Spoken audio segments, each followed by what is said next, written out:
I feel like the manifold conversation and statement from unbelievers about God and sin and secular views, basically anything goes as long as it's consensual and everyone is right, have really significantly influenced me. So this person is stating that they believe that the ideology whereby anything goes, the ideology where everyone seems to their own eyes that everything they do or everything they believe to each their own, everyone is right. They believe that that has significantly influenced them. And he says, I never once agreed with those beliefs. I have even outrightly said no. However, during today's session, when the minister said that other opinions outside of scripture were wrong without any apology, the person was shocked. They found themselves cringing, and they are asking, what should I do to restore my conviction on these topics? As I reflect on the question, I'm saying before a person gets to a point where nothing holds absolute truth, like before you get to a point where you disbelieve absolute truth and you feel like everything is based off of subjective feelings and subjective emotions, there is a whole world of systems worldview going on. And as I was thinking about it, that how does a person go from I disbelieve this to changing their entire worldview? I was reflecting on this to try to see, can we get a form of like framework to reflect, to think of how do we go through a worldview formation? And the framework I was able to get from my research, I will share with you, is first and foremost, it comes through exposure. The first step of it is exposure, where you might say, well, I disagree with this, but you are getting exposed to new systems of thinking, new belief system, new opinions that might conflict with your convictions, that might conflict with your belief system. But because this is just mere exposure at the beginning, you are like, no, I don't believe that. This is my opinion. This is where I stand. And as believers, we should be open to, different interactions with people, but we should be aware that our interactions with people will generate us being encountered with competing ideologies and ideas. So we should not be afraid, but we need to be able to first understand why we believe what we believe, so that when we are confronted with different opinions and ideas, we don't just get swept away by them. And I need to say this before I move to the next step of my observation. Not everything you read in a book is true. Sometimes, because we are mostly Africans on this line, we feel like because of the authority of a book, I don't know if you've ever felt like that. If you read something in a book, it carries this authority that sometimes we feel like anything we read in a book, we don't think we can challenge it. We don't think we can question it. We don't think we can actually argue against it. And one way you will grow in intellectual thinking is as you read something, whether a journal, an article, or a book, really question, why is this true? Is this truly true? Because the author might be wrong. So don't conclude because it's written in a book, it's in a show, it's being presented by some authority or expert in that particular field, then it's certainly true. The next step after exposure is familiarization. Now, you might move from, oh, I disagree, I completely disagree, but now you are seeing it all over the place, on media, in your entertainment, on social media, in educational sectors, in workplace conversation, amongst your friends. So it's moving from just mere exposure to some form of familiarity. Now, the familiarity does not necessarily mean you fully agree, but gradually your resistance against this worldview that is conflicting start dropping, because everywhere you go, any movie you're watching, anything you're seeing, there seems to be, wow, this thing isn't that bad after all. Then the next step is a normalization process where it doesn't seem so unusual anymore. Before now, for example, growing up in Africa, when we moved to the United States and you hear of things related to homosexuality, you had the shock factor.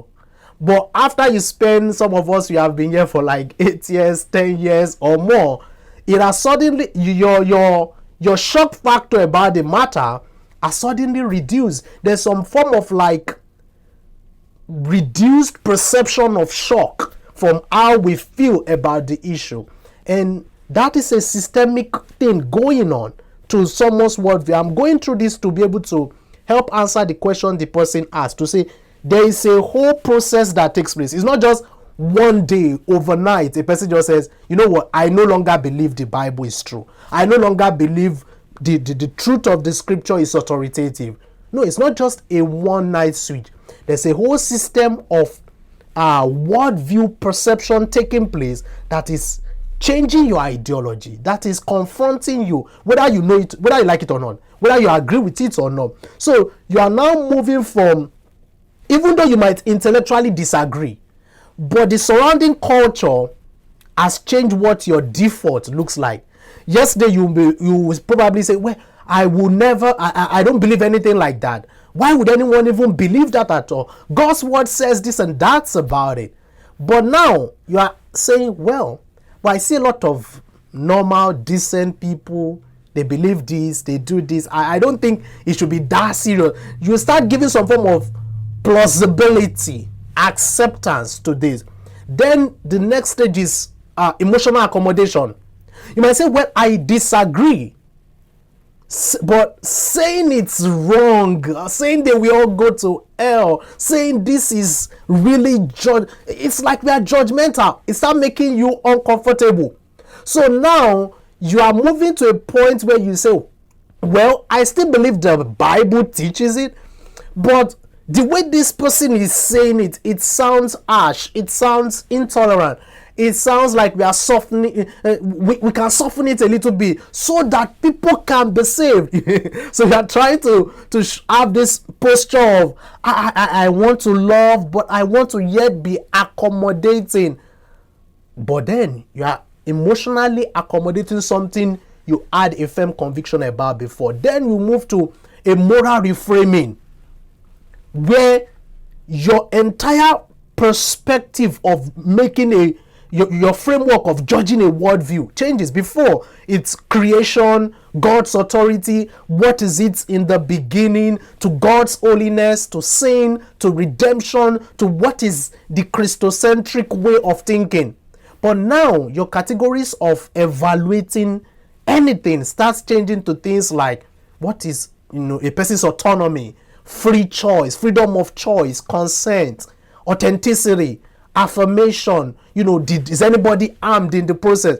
The moral compass with which a person is evaluating has shifted from creation, God's control, God's authority, God's own universe, and God's holiness to human-centric. Is it hurting anybody?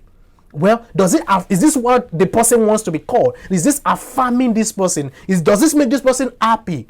And the examples we now be using will be like some of the cases of people maybe harming themselves because they are not identified in a certain way, and we use overwhelming evidence on those cases to try to change the perspective or the framework with which we are making a moral judgment. Then the next stage is cognitive reinterpretation, where at that point you are asking, well, I know somehow the interpretation of the Bible about this matter, maybe that interpretation is a cake. Maybe that biblical worldview is just too conservative. maybe we can start looking at a more progressive revelation of what this might be saying. So now the person has moved to a point of, if I cannot argue against the source, let me try to reinterpret the source. If I cannot argue against the scripture, let me try to see how I can use the language of scripture, but then to reframe it so that cognitively I can now be able to agree with a different scriptural interpretation. And we see that a lot, where many people go to some form of theological reconsideration and rationalization to be able to shift the right interpretation. And that's why the teaching on biblical hermeneutics is very critical, because the framework with which you use to do your hermeneutics can lead you to use scripture either rightly or wrongly.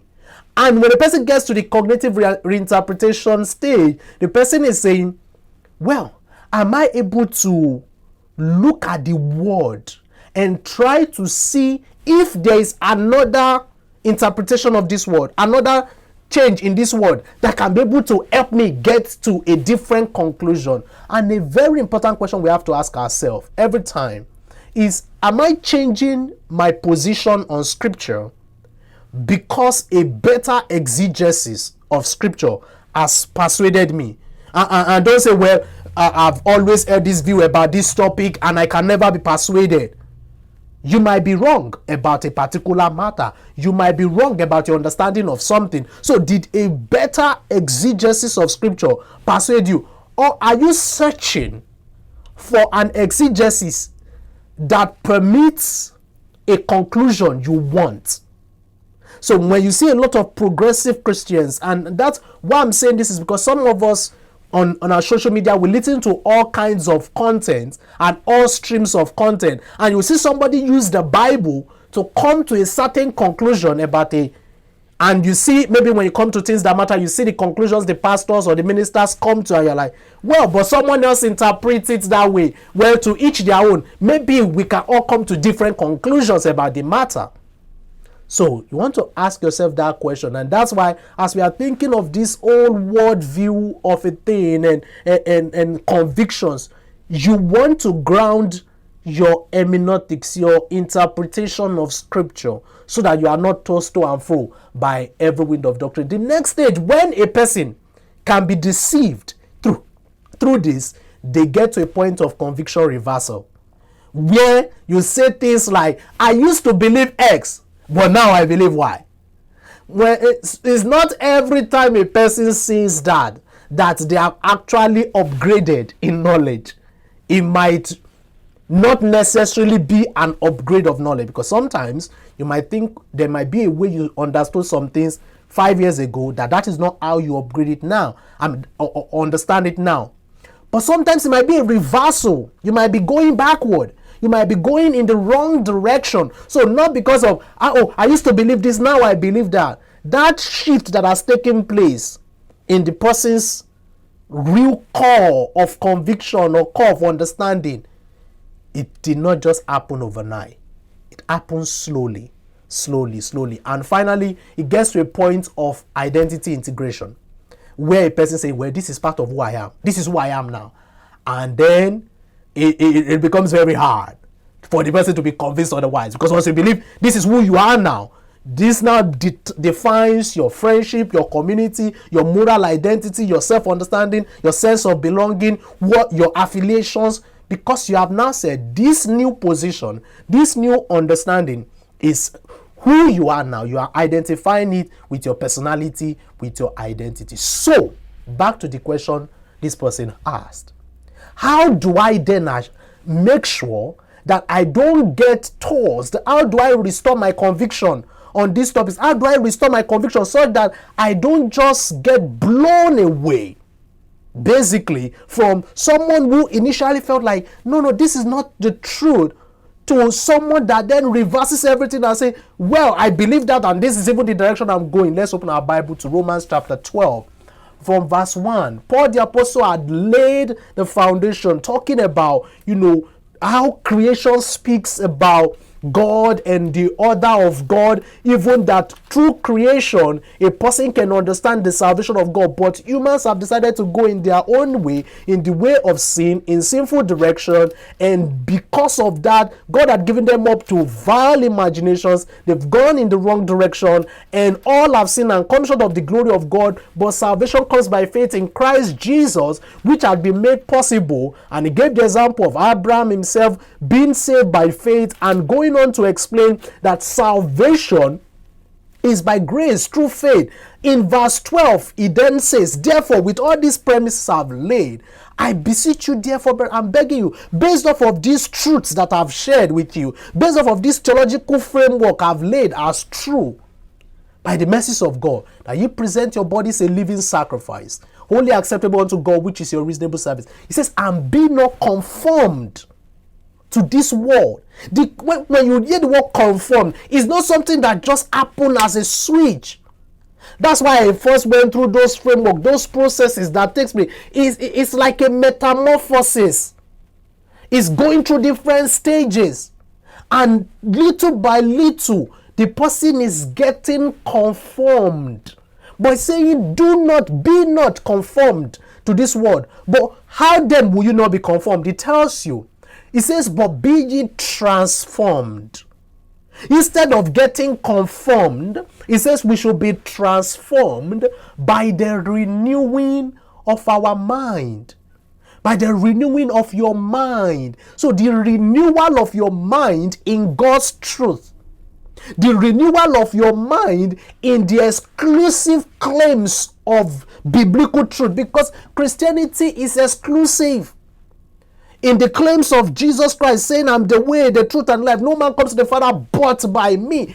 That is exclusive. If he says he's the way, the truth, and life, no man comes to the Father but by me, he is not tolerating any other methodology or any other way to be able to come to the Father. So it's exclusive. By look, it said, be not conformed to this world. The word will tell you that if you're going in the direction, you are not tolerant. If you're saying that it's only Jesus and no other way, you're not tolerant of other religion. But Jesus is not giving us the alternative option of, well, so that people can like you, so that people can accept of you, so that people can appreciate you. You can opt between two opinions. You can choose Christ and others. You can be accommodative. Say no, he didn't give that option. You have to be by his side. Choose Christ. Say, but be ye transformed by the renewing of your mind. So once your posture is, first, I'm choosing Christ.